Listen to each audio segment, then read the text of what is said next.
Next ciri lain. Lagi satu, okay, this one agak mudah, iaitu dari segi bekalan, bekalan mata wang yang terhad. Ya. So dari segi emas, memang kita tahu emas akan terus dilombong setiap tahun, tapi kadar pelombongan tu, the gold mining is about 3% setahun. So dari segi bekalan bilangan emas yang ada dalam kitaran sekarang ni, rekod sekarang ni, dalam 4,900 tan Hmm. setakat tahun lepas. Itu bekalan yang sudah ada. Dah ada, betul. Sudah diambil keluar dari kita punya bumi. Ya. Betul. Tapi actual bekalan yang benar dalam dunia ni ada berapa kita tak tahu. Sebab saya pernah dengar dekat Raub ada emas juga. Memang dalam itu tanah ada emas, tapi tak ada orang ambil. Tak ada orang nak korek juga. Itu pun heran. Sebab untuk melombongkan emas itu, teknologi dan you kena beli itu tanah, dia punya cost mungkin lebih daripada harga emas yang dapat dilombongkan. Betul.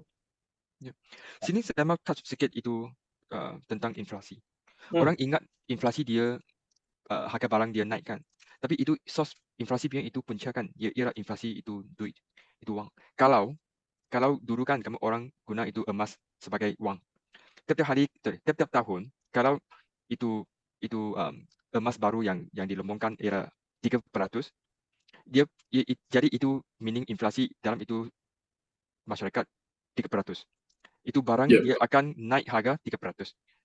Lebih kurang macam itu emas yang kamu lombongkan. So ini adalah definisi inflasi. Itu sangat penting. Mungkin in the future kami akan bagi ada satu episode cakap itu inflation dan inflasi. Okay. Dia mana apabila bekalan mata wang tu semakin meningkat.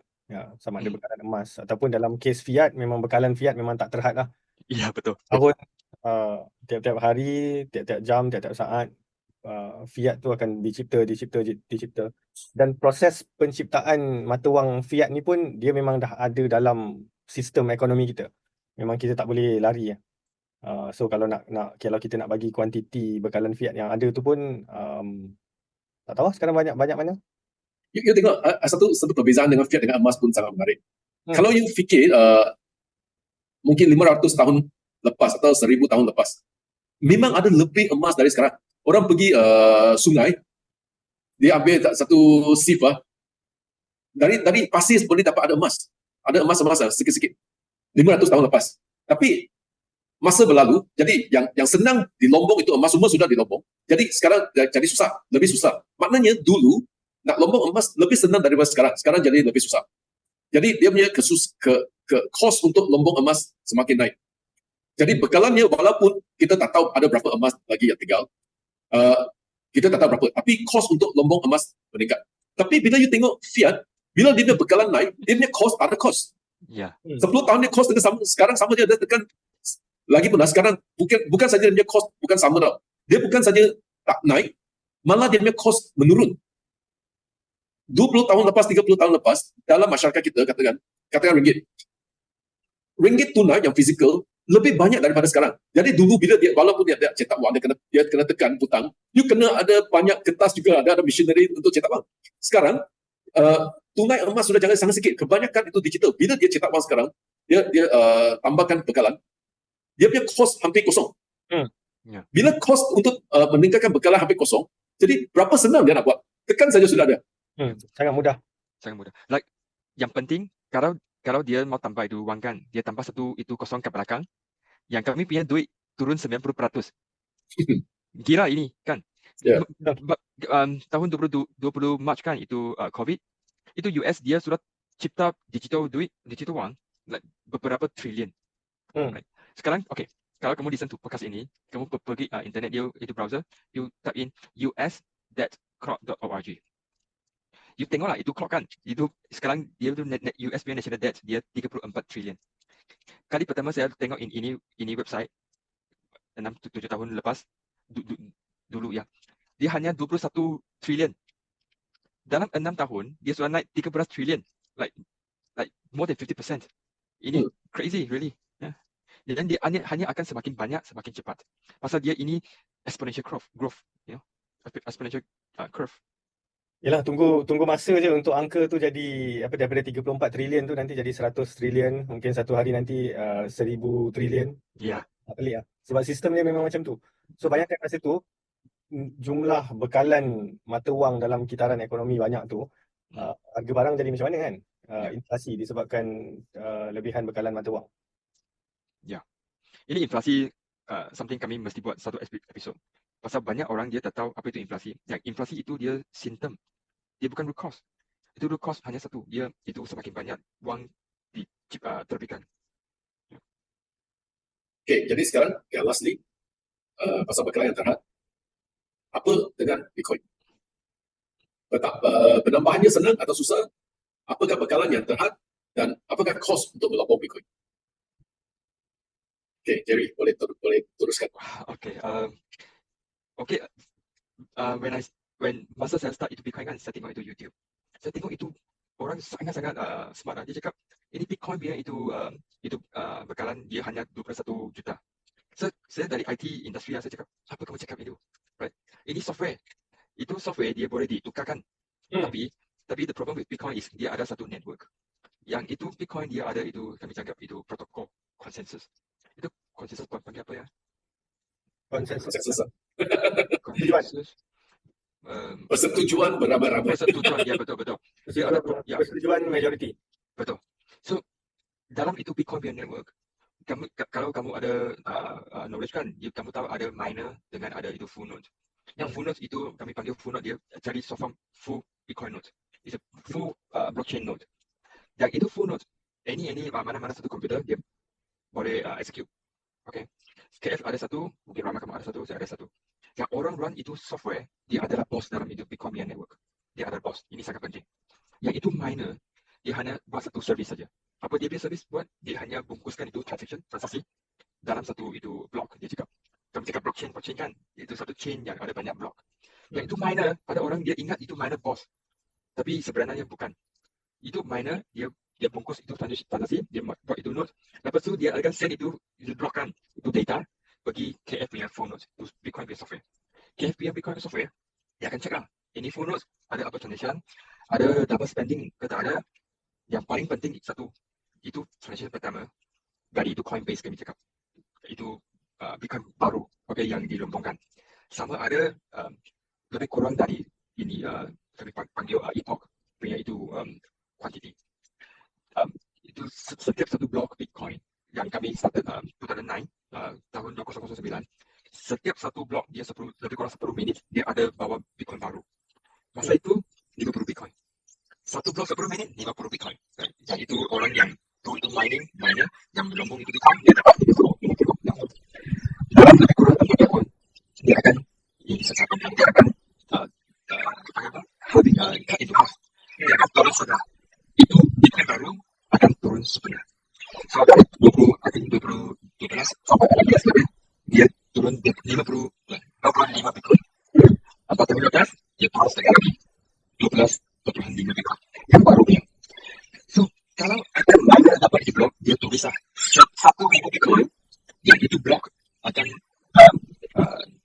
jadi masalah. Itu KSP yang itu Bitcoin software, dia akan melakukan itu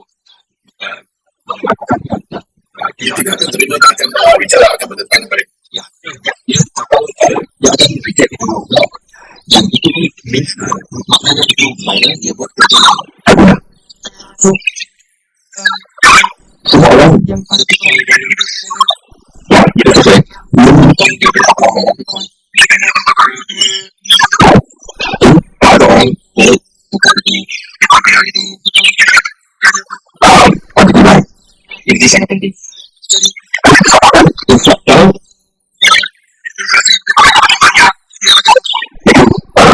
kamu juga akan bos berapa tiba-tiba bos kamu yang ada di ini dari mau kamu jadi kamu ada menjadi semua ada orang mau ada orang berkali di dunia minum Bitcoin itu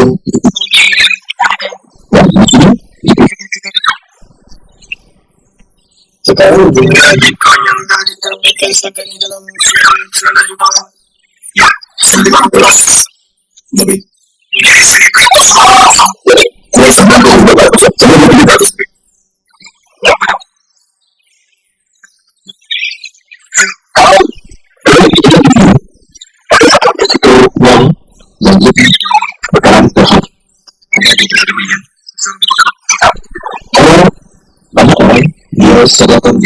hidup uang seperti orang berkata seperti kawan yang ini sangat penting untuk ini Bitcoin dia tak berjalan yang ada 21 juta tapi dalam ada satu seperti lanjut saja saya tengok mau dapat Bitcoin tapi kalau boleh apa sih mungkin boleh Bitcoin masuk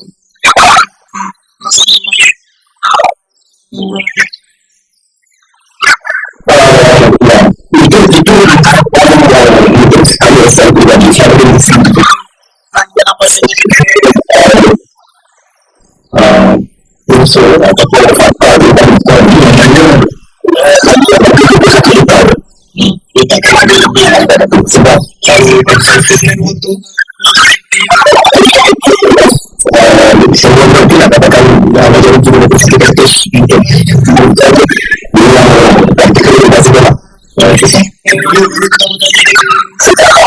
untuk di mana titik itu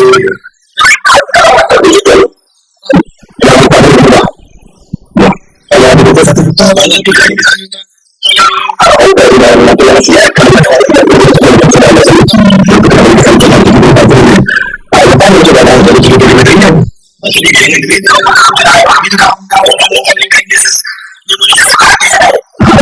dari sebelumnya dia akan terus ditutup ada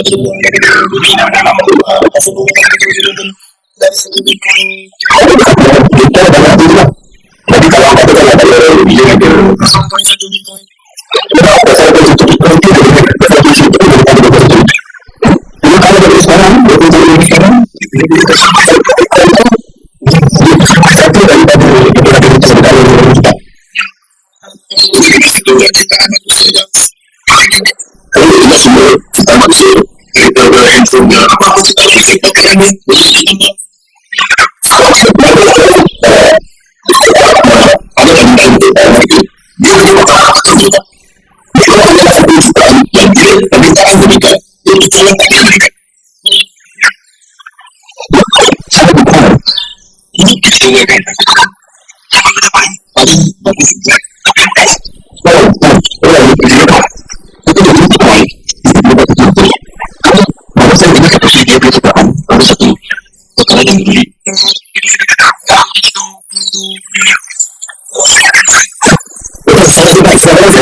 Magelang ataupun dia orang beli wang tadi dan bagaimana sebenarnya dalam kehidupan. Dan kalau kita yang lagi saya tahu ini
dunia maya ada satu topik yang memudahkan semua dari pelajar hingga broker kreatif.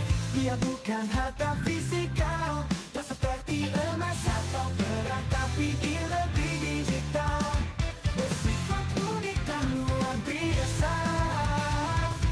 Sembang Bitcoin, kawan-kawan kita berkumpul, membincangkan segala tentang Bitcoin yang mempesona. Sembang Bitcoin, mari kita berjalan bersama, melangkah ke masa depan dengan mata wang digital ini.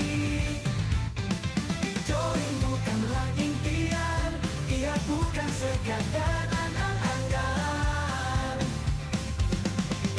Ia realiti yang mengubah cara dunia bertransaksi. Dari berbagai sudut pandang kita akan meneroka bagaimana yang mempengaruhi ekonomi dan masyarakat. Sembang Bitcoin, kawan-kawan kita berkumpul, membincangkan segala tentang Bitcoin yang mempesona.